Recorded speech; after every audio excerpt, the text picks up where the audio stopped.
Hi guys, for today's Read Aloud, I'm gonna be reading This Moose Belongs to Me by Oliver Jeffers. I hope you like it.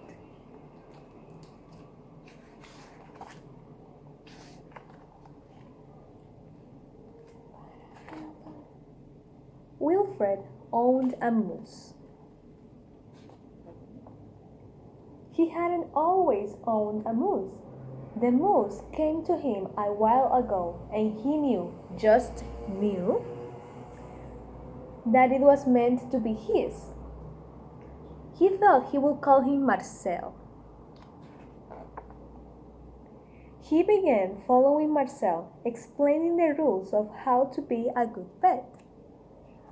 Much of the time, it seems as though the moose wasn't listening. But Wilfred knew he was, mostly because he followed rule number 4 very well. Not making too much noise while Wilfred plays his record collection. Sometimes the moose wasn't a very good pet.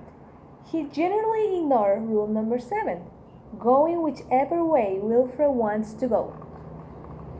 The moose had a very good sense of direction, and Wilfred did not.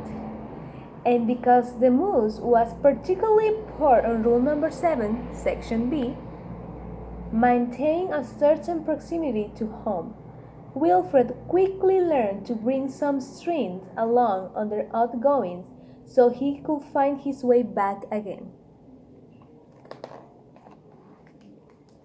Sometimes the moose was an excellent pet.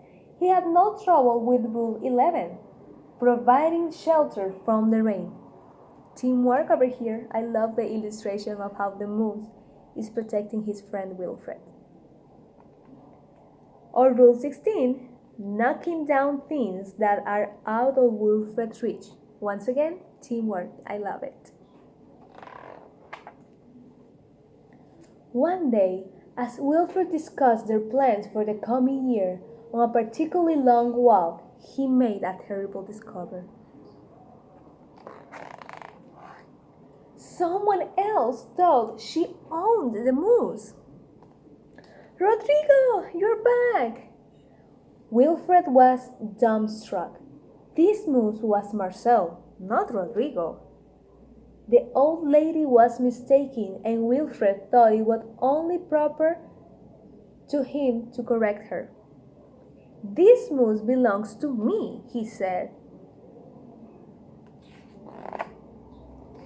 And to prove it, he called Marcel. Here. But the moose did not respond. He seemed more interested in the old lady. Good, Rodrigo.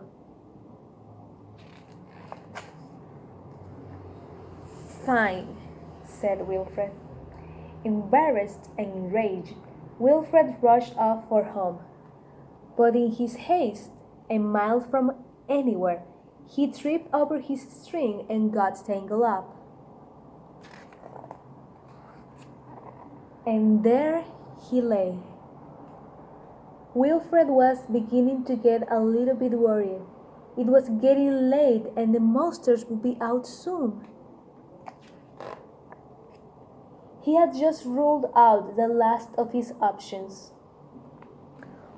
when along came the moose.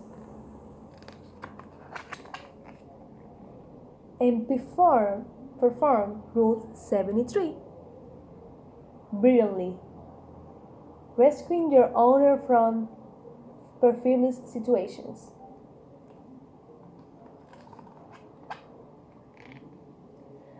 All was forgiven, and perhaps Wilfred admitted he had never really owned the moose anyway.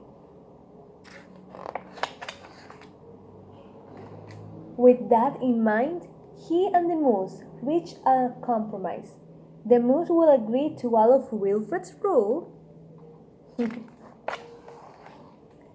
whenever it suits him.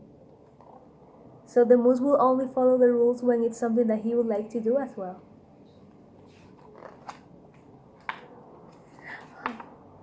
Dominic, you are back. And you brought me an apple. Look at this. Apparently, the moose has a lot of friends. I really enjoyed this story, guys, and I hope you did it as well. Have a great day and see you soon.